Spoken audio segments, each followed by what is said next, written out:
শুভ সকাল বন্ধুরা, তোমরা কেমন আছো সবাই? আশা করি তোমরা খুব ভালো আছো। আমার একটা নতুন ব্লগে তোমাদের সবাইকে স্বাগত।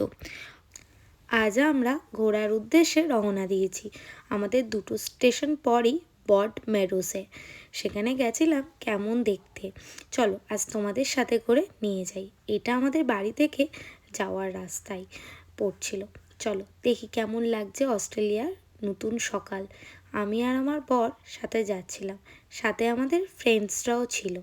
এটা একটা মেট্রো স্টেশন। এই মেট্রো করেই আমরা ওদিকে উদ্দেশ্যে মেট্রোতে কিভাবে টিকিট কাটলাম অন্য একদিন তোমাদের সাথে শেয়ার করে নেব। আর চলো অস্ট্রেলিয়ান একটি গ্রামে আমরা ঘুরে আসি, কেমন কি হয় তা দেখে আসি। এখন আমরা মেট্রোর জন্য ওয়েট করছিলাম। মেট্রো আসলেই আমরা সবাই মিলে মেট্রোতে চড়ে বসবো এবং ওই নতুন গ্রামে চলে যাব। এটা আমাদের দিকে নয়, অন্য দিকের একটি মেট্রো যাচ্ছিল। আমরা আমাদের দিকের মেট্রোটার জন্য ওয়েট করছিলাম। মেট্রো চলে এসছে, এবার মেট্রো দাঁড়ালেই আমরা উঠে যাব। উঠে সবাই মিলে চলে যাব অস্ট্রেলিয়ান একটি গ্রামে। এবার এই গ্রামটি চলে এসছে, আমরা সবাই মিলে নেমে পড়লাম। এবার আমরা মেট্রো থেকে বেরিয়ে এই গ্রামের দিকে গেলাম। এটা আমাদের কাছে শহরের সমান, বা অস্ট্রেলিয়ান লোকের কাছে এটা ওদের গ্রাম। এই গ্রামের সৌন্দর্য আমাকে মুগ্ধ করে তুলেছে।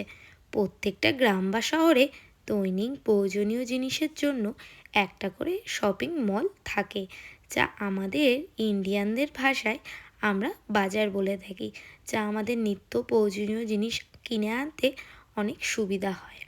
এখানে অনেক কিছুই পাওয়া যায়, জামা কাপড়ের সাথে সাথে খাওয়ার দাওয়ার, জুতো বা দৈনিক জিনিস, যেমন হচ্ছে ভেজিটেবলস, ফুডস, আরও অনেক কিছু।